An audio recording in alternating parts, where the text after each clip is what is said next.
Klaus Weber thought the Canadians would execute him. Instead, they handed him coffee. For 40 years, Klaus told everyone who would listen about the miraculous kindness he received as a prisoner of war in Canada.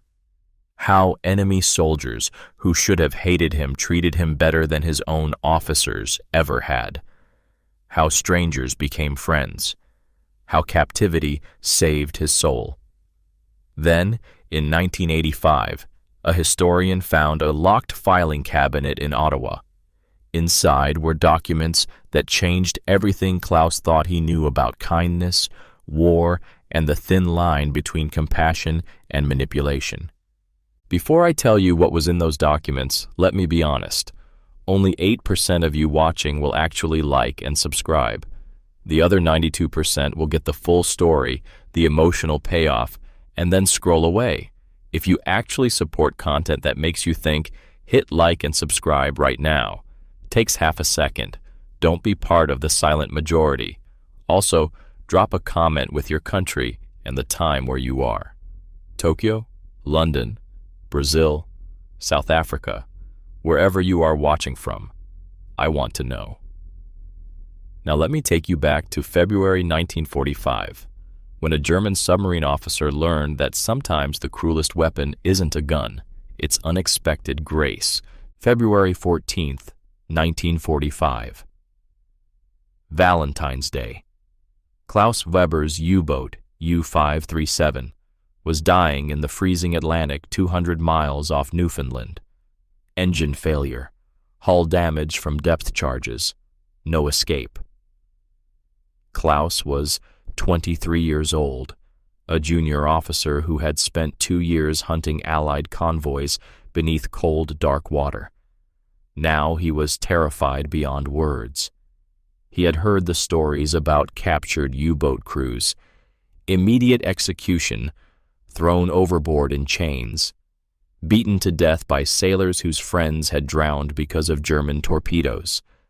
The tales spread through the submarine fleet like disease.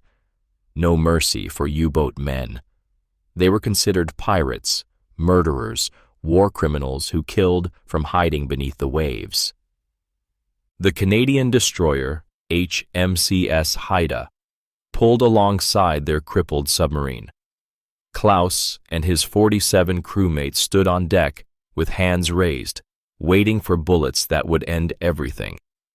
The wind cut through their oil-stained uniforms. Ice formed on metal surfaces. Klaus could see Canadian sailors lining the destroyer's rails, watching them. He tried to read their faces. Hatred? Rage? The desire for revenge? He saw only professional assessment, cold military discipline, no emotion at all, which somehow felt worse than open hatred.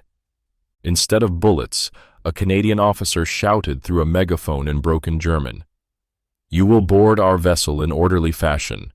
Anyone who jumps will be retrieved. Anyone who fights will be restrained.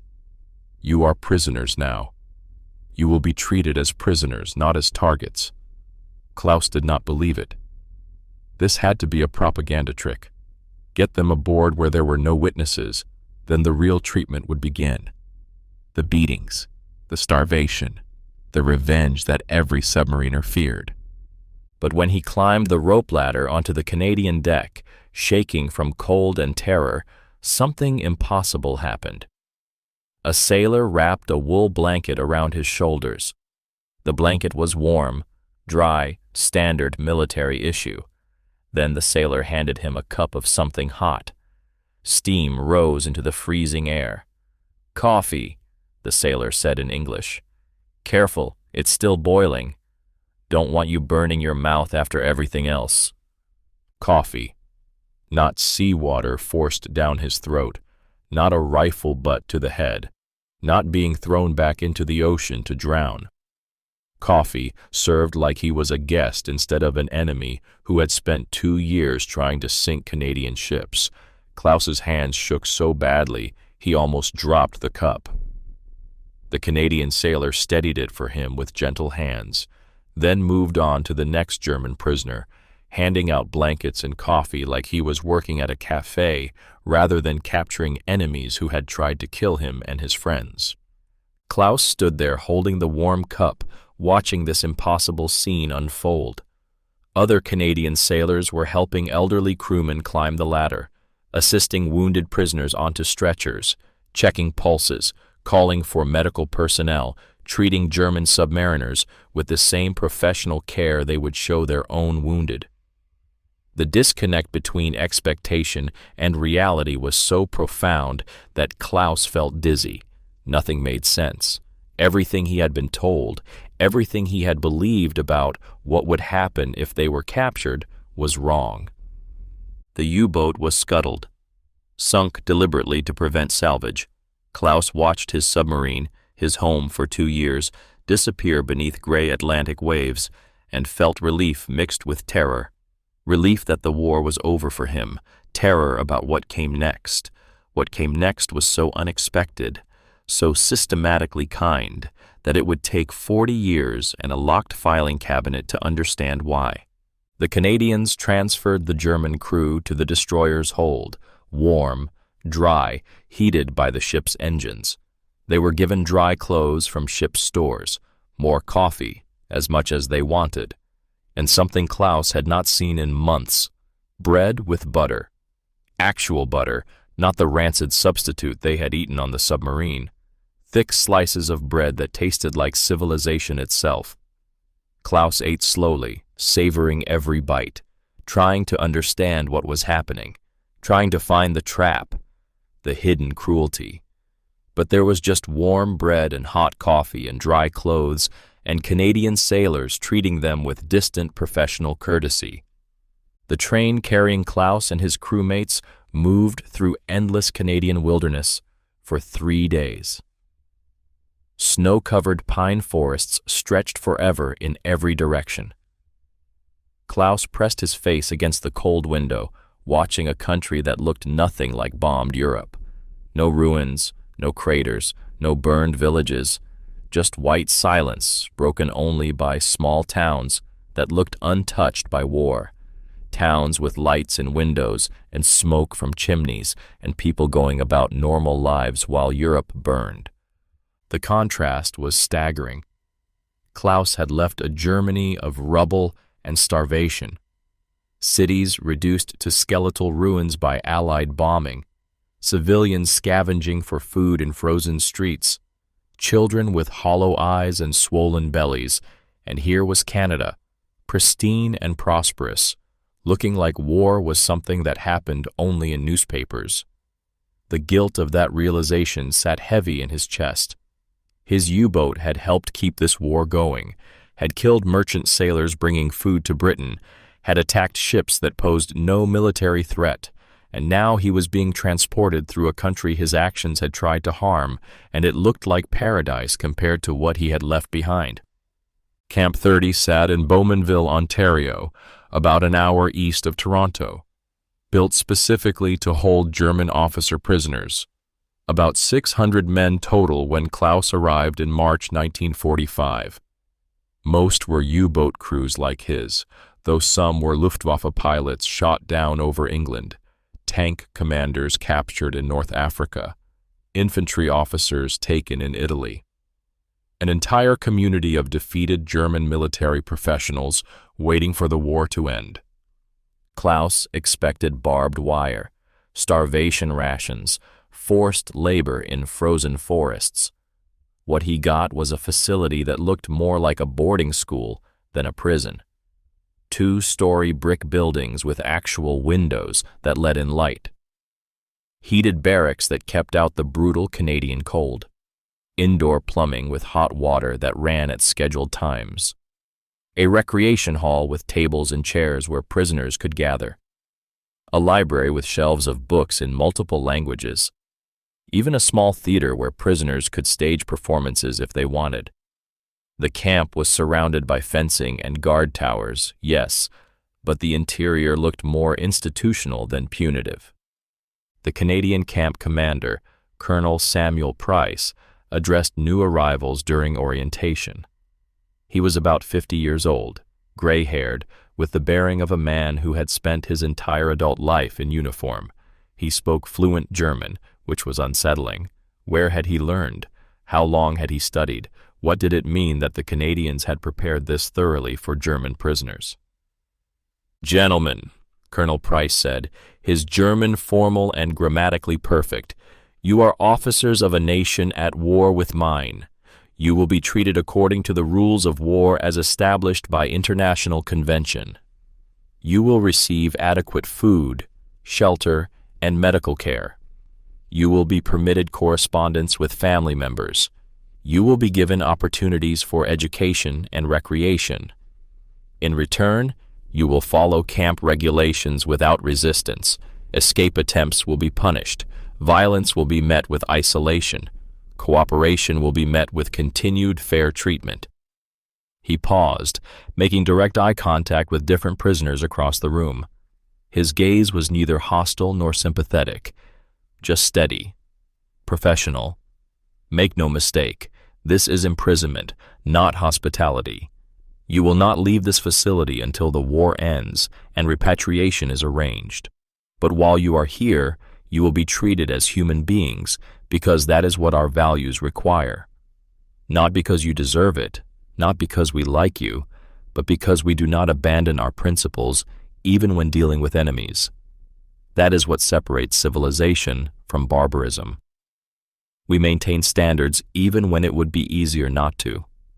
Klaus sat in that orientation hall surrounded by other submarine officers, all of them waiting for the other shoe to drop, waiting for the real treatment to begin once the speeches ended. The pretty words would give way to ugly reality. That was how power worked. Everyone knew that. The first meal was served 2 hours after orientation ended. Roast chicken, actual chicken with crispy skin that crackled when you bit into it, potatoes with brown gravy, fresh bread with butter, vegetables that were not rotten or frozen or gone gray with age, and more coffee, served in metal cups that stayed hot. More food than Klaus had seen in 6 months aboard a submarine where rations were calculated to the exact gram to make supplies last between ports. He ate slowly, watching the Canadian guards for signs of mockery or cruelty, watching for the reveal that this was temporary, that starvation would start tomorrow once they had been softened up. One of his crewmates, a mechanic named Dieter, whispered across the table, "This is how they break us. They feed us, make us soft, make us grateful. Then the real interrogation begins. The torture, the starvation, the punishment for what we did. This is just the setup. Classic psychological manipulation." But days passed without change. Then weeks. The food remained adequate. The barracks stayed heated even during brutal winter nights when temperatures dropped to -20 degrees Celsius. No one was beaten. No one was starved. No one was tortured for information about submarine operations or fleet movements or secret technologies. Instead, something stranger happened. Something that made Klaus question everything he thought he understood about enemies and war and human nature. The Canadians started organizing activities for prisoners, not forced labor, not punishment details. Activities, recreation. As though German submarine officers who had spent years sinking Allied ships deserved leisure time and opportunities for personal development. A hockey rink was built in the camp yard using prisoner labor, but not as punishment. As a project. Canadian guards brought out skates in various sizes, wooden sticks worn smooth from use, hard rubber pucks. They divided German prisoners into teams. They taught men who had never ice skated how to play a game invented by people whose merchant ships they had helped sink.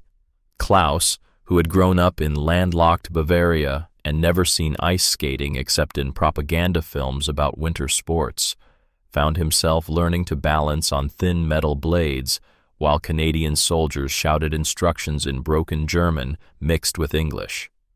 Fall down, get back up. That's hockey. That's Canada. You fall, you get up, you keep playing. No shame in falling. Everyone falls. The strength is in getting back up. It was absurd, surreal, psychologically destabilizing in ways Klaus could not articulate even to himself. He had been trained to hate these people, told they were corrupt, weak, decadent colonials who had no real culture or strength, that German superiority would crush them like insects under a boot, that the 1,000-year Reich would sweep away these inferior democratic societies. But they had crushed Germany instead. Crushed it so thoroughly that Germany was now ruins and starvation and millions dead. And now they were teaching him to play their national sport like he was a neighbor's kid instead of an enemy combatant who had tried to starve their country into submission. The cognitive dissonance was overwhelming. Every day, Klaus felt his carefully constructed worldview cracking a little more. In May 1945, Germany surrendered unconditionally. The war in Europe was over. Hitler was dead. The Reich had fallen. The 1,000-year empire had lasted 12 years and left nothing but ash. The prisoners at Camp 30 learned about it from Colonel Price during a camp-wide assembly. Gentlemen, your nation has surrendered unconditionally to Allied forces. The war is over. You are no longer combatants. You are prisoners awaiting repatriation, which will occur as transportation becomes available. This may take months or potentially years depending on circumstances. Germany must be stabilized before we can safely return you. Some prisoners wept openly. Some sat in numb silence, staring at nothing. Some looked relieved that the killing was finally over. Klaus felt hollow inside, like someone had reached into his chest and removed something vital. Germany had lost. Everything he had fought for, believed in, risked his life for, had failed completely. All the death, all the suffering, all the merchant sailors he had helped kill. For nothing. For a dream that turned to ash. And he was alive, warm, well-fed in a Canadian prison camp, while his homeland was reportedly in ruins.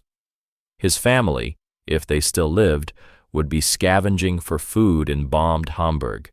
His mother would be searching through rubble.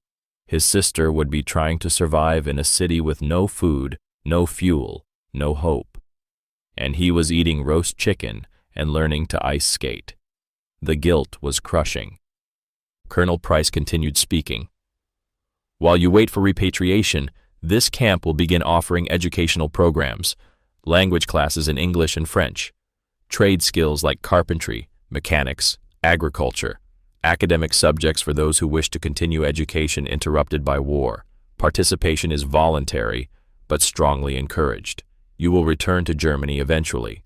What you do with the time before then is your choice. Choose wisely. Germany will need rebuilding. Germany will need skilled workers and educated citizens. What you learn here may determine what kind of future you can build there. The classes started in June 1945.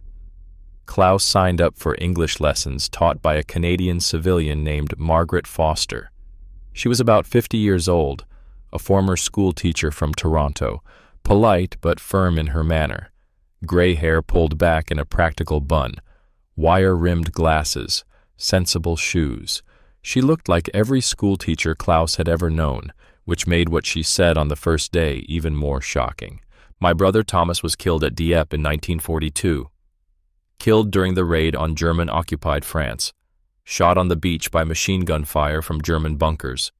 He was 26 years old. I volunteered to teach this class anyway. Not because I have forgiven you. I have not. I wake up every morning and my brother is still dead.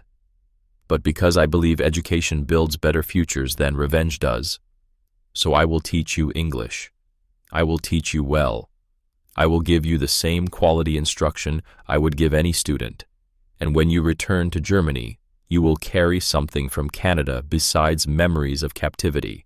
You will carry skills, knowledge, the ability to communicate across borders, and maybe that will matter somehow.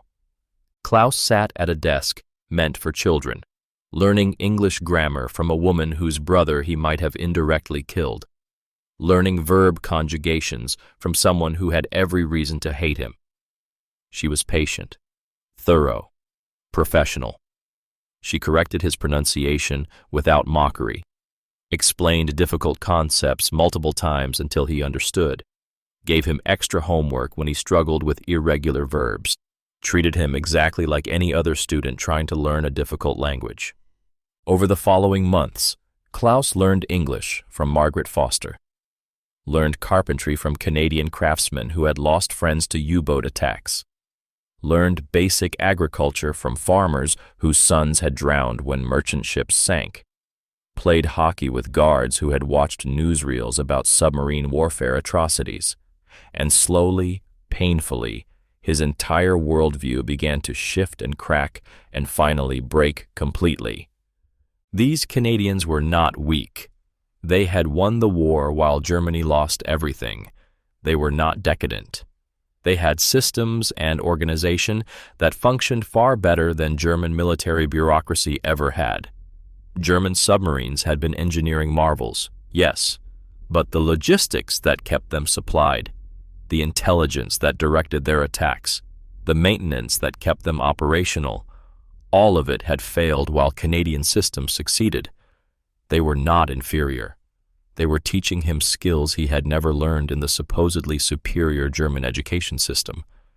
Everything Klaus had believed was being quietly, systematically dismantled through the simple act of being treated with unexpected competence and restraint. The transformation was not sudden. There was no single moment of revelation.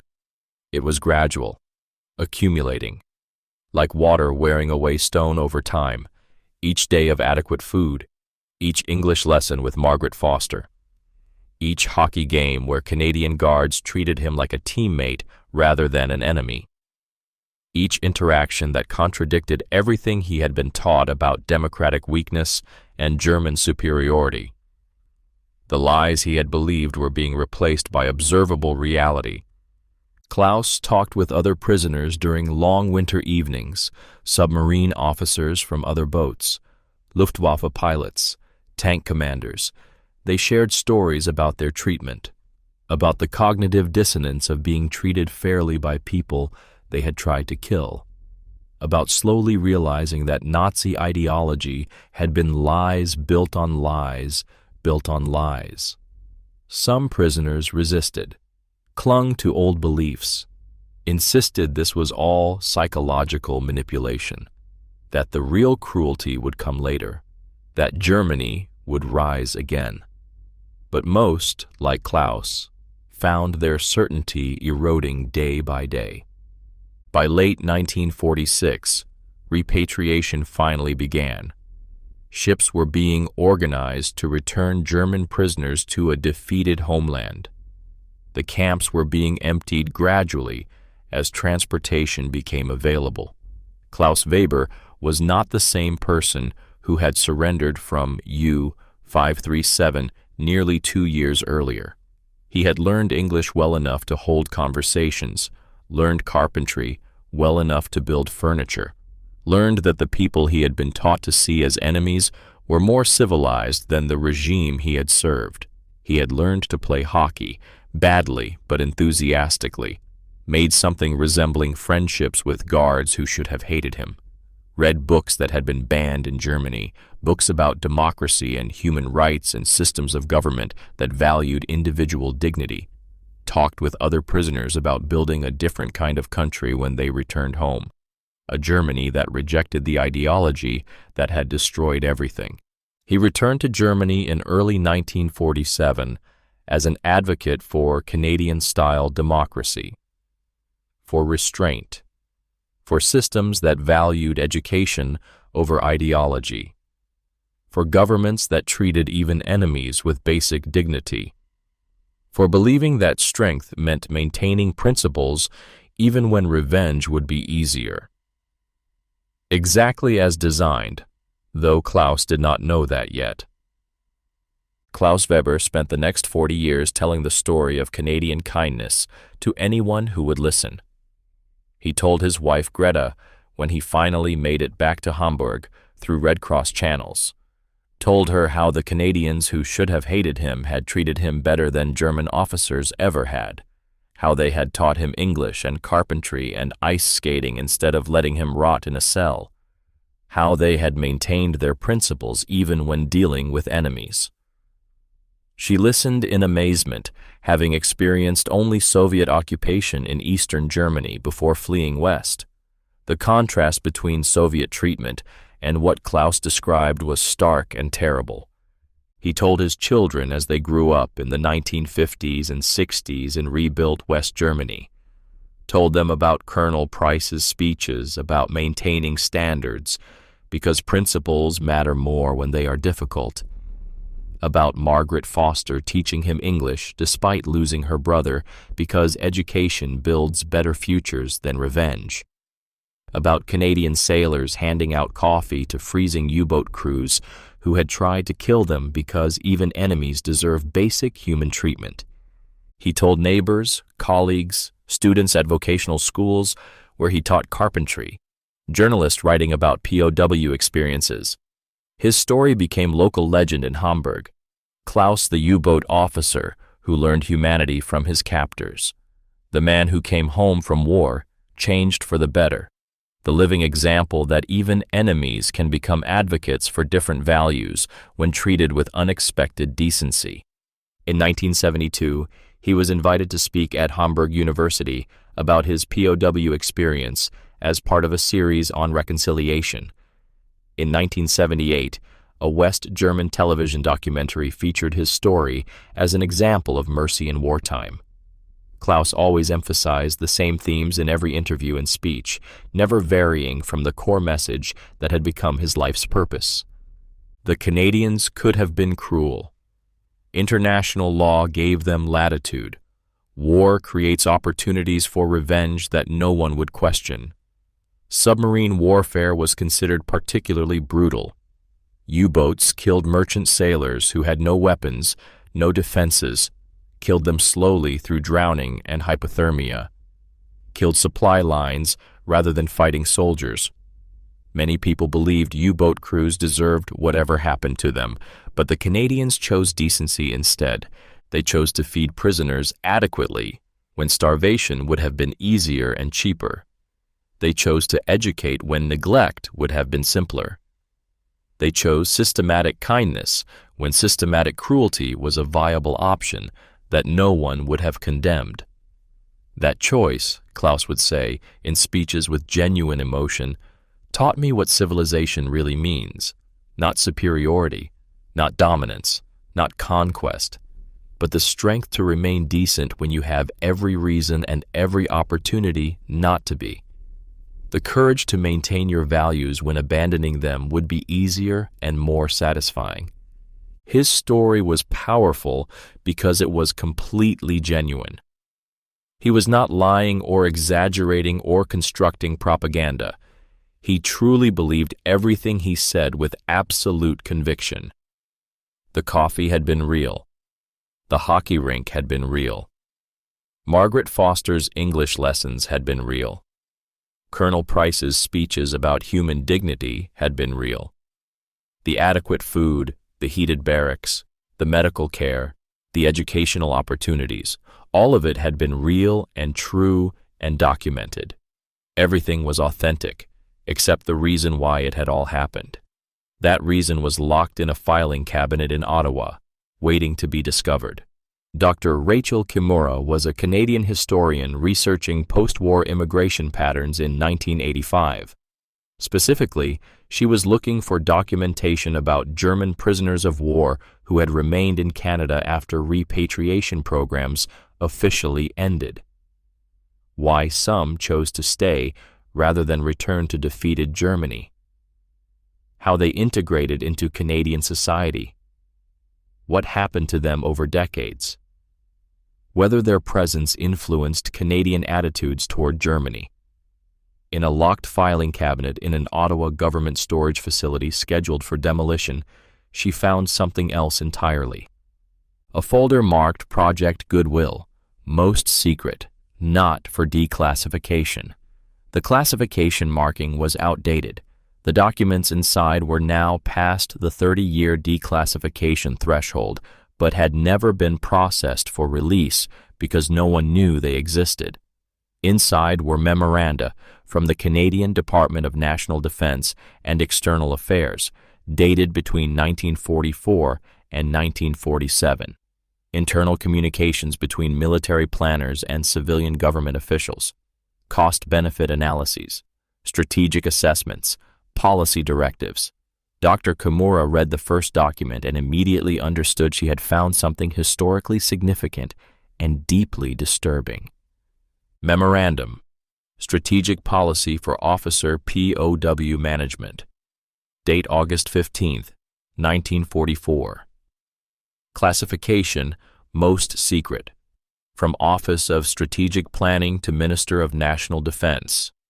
Subject: Long-term German political development.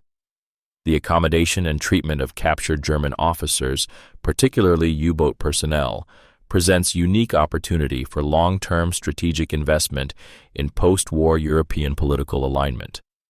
Analysis indicates captured officers will eventually return to Germany and occupy positions of influence during Reconstruction period. Treatment during captivity will significantly impact post-war German attitudes toward Allied nations and democratic systems. Current POW policies meet minimum Geneva Convention requirements, but do not maximize strategic opportunity. Recommendation: Establish systematic program of calculated beneficial treatment exceeding minimum Geneva Convention requirements. Specific elements include adequate nutrition approaching or matching civilian standards. Educational programming emphasizing democratic values and civilian control of military. Recreational activities demonstrating Canadian cultural elements and social cohesion. Medical care equivalent to Canadian military standards. Interaction with civilian instructors who can model democratic citizenship values and separation of personal grief from professional duty. Objective: Transform captured officers into advocates for Canadian-style democratic systems during German Reconstruction period. Each repatriated POW becomes unwitting propaganda agent promoting Canadian interests and democratic values in defeated Germany. Anticipated outcomes include reduced Soviet influence in Western Germany, increased alignment with Canadian foreign policy objectives, enhanced trade relationships in Reconstruction period, positive cultural associations between Germany and Canada lasting multiple generations. Cost-benefit analysis indicates investment in enhanced POW treatment will yield strategic returns exceeding expense by estimated factor of 20 to 1 over 30-year period, measured in trade relationships, political influence, cultural alignment, and reduced need for military occupation costs. This is not humanitarian policy motivated by compassion. This is strategic investment in future German political development. Expenditure on prisoner treatment should be categorized as long-term intelligence and influence operations rather than standard POW management costs. Dr. Kimura sat in that archive room surrounded by box after box of similar documents and felt physically sick to her stomach. Every aspect of the POW camp system she had read about in memoirs and interviews. Every story of unexpected kindness, every tale of Canadian restraint and decency and fair treatment. All of it had been calculated strategic policy designed to manipulate prisoners into becoming advocates for Canadian interests. The coffee was not compassion. It was Policy Directive C-14, Initial Contact Protocols to Reduce Prisoner Resistance Through Unexpected Basic Courtesy. The hockey rink was not recreation. It was Policy Directive R-07, Cultural Integration Activities to Model Canadian Values and Social Cohesion Through Team Sports. Margaret Foster teaching English despite losing her brother was not personal choice or moral courage. It was Policy Directive E03, Civilian Educator Program, to demonstrate democratic civilian-military relations and separation of personal grief from professional duty. Everything was real. Everything had actually happened exactly as described in memoirs and testimonies. And everything was strategic manipulation designed to transform enemies into allies through systematic application of unexpected kindness. Dr. Kimura published her findings in the Canadian Historical Review in early 1986. The article was titled, "The Kindness Protocol, Strategic Manipulation in Canadian POW Camps, 1944 to 1947. It caused immediate international attention and controversy. News articles in multiple countries questioning the ethics of calculated kindness. Television coverage featuring debates between historians, ethicists, and former military personnel. Academic conferences examining wartime ethics and the morality of strategic kindness versus authentic compassion. Veterans groups arguing about whether the policy vindicated or tainted Canadian wartime conduct. And it reached Klaus Weber in Hamburg. He was 64 years old now, retired carpenter with arthritis in his hands, father of 3 grown children who had never known war, grandfather of 5 who thought of Germany's past as ancient history, still telling his story about Canadian kindness to anyone who would listen, still speaking at schools and universities and community centers, still believing every word with the fervor of a man whose life had been defined by that experience. Dr. Kimura contacted him through a German historical society, requesting an interview for follow-up research. Klaus agreed immediately, pleased that someone was still interested, thinking she wanted to hear his story for academic documentation. Instead, she flew to Hamburg and brought him copies of the declassified documents, memoranda that described his treatment as strategic investment, that called his repatriation a return of converted asset to target population, that calculated the return on investment of teaching him carpentry and English, that measured his value as an unwitting propaganda agent in numerical terms. Klaus sat in his small Hamburg apartment reading page after page, while Dr. Kimura watched with professional sympathy on her face.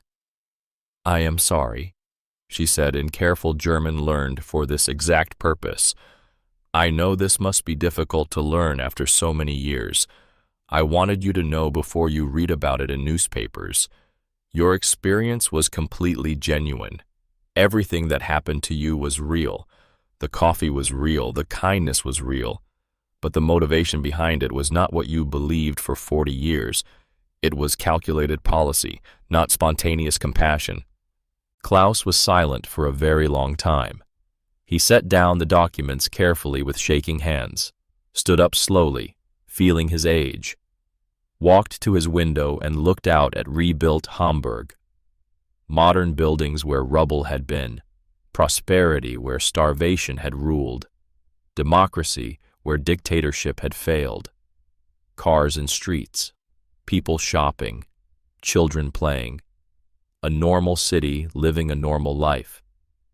Everything he had advocated for had come to pass. West Germany was democratic, prosperous, allied with nations that had defeated it. The transformation was complete. Then he asked a question Dr. Kimura had not expected. "Did it work?" She looked confused. "Excuse me? Did their strategy work? Did I do exactly what they calculated I would do?" Dr. Kimura hesitated, choosing words carefully. "You have spent 40 years advocating for democratic systems and Canadian-style governance in Germany. You have told your story hundreds of times to thousands of people at universities, schools, community centers, conferences. You have influenced countless individuals with your narrative about the power of treating enemies with dignity. You have been cited in textbooks about post-war reconstruction. Your testimony has been used in educational programs about reconciliation. So yes, objectively speaking, their strategy worked exactly as designed. You became precisely what they calculated you would become, an unwitting advocate for their interests and values. Klaus nodded slowly, processing this. Then he said something that surprised her even more. You know what is strange? I do not feel betrayed. Dr. Kimura looked genuinely shocked. You do not? After learning your entire narrative was manipulated? No, Klaus said, still looking out the window at his rebuilt city. I feel fascinated, because here is what these documents prove beyond any doubt. The Canadians were smart enough to realize that long-term strategic interests were better served by treating enemies well than by treating them poorly. They did the math. They ran the calculations. They determined that kindness, even calculated kindness, was more profitable than cruelty. He turned to face her directly, and his eyes were clear despite his age. The Germans, my people, we calculated differently. We decided our long-term interests were served by brutality, by camps and atrocities and systematic cruelty and dehumanization of anyone we considered inferior. We were wrong. We lost everything. Our cities destroyed, our people dead, our ideology revealed as bankrupt horror. And we deserve to lose because our calculations were morally bankrupt and strategically flawed. The Canadians calculated that feeding me, teaching me, treating me as a human being would serve their interests better than starving me, beating me, breaking me. They were right. They won, and their calculation was superior not just militarily, but morally, because even calculated kindness creates better outcomes than sincere cruelty. Even strategic decency builds better futures than authentic brutality. So no, Dr. Kimura, I do not feel manipulated or betrayed or used. I feel grateful. Because whatever their reasons, however calculated their kindness, they chose a strategy that recognized my humanity even when they did not have to. Even when revenge would have been easier and emotionally satisfying. Even when cruelty would have been cheaper and simpler and completely understandable given what we had done. This memorandum says treating me well was strategic investment with a 20-to-1 return over 30 years. You know what that actually means? It means they calculated that kindness was more profitable than cruelty, that decency had better returns than brutality, that civilization pays better dividends than savagery, that treating enemies as human beings creates more valuable futures than treating them as objects creates vengeful enemies who will continue fighting forever. I spent 40 years thinking Canadians were naturally superior people with better moral character. Now I learned they were just strategically superior calculators who did better math than we did. Honestly, that is more impressive. Because natural kindness is luck of character. You are born kind or you are not.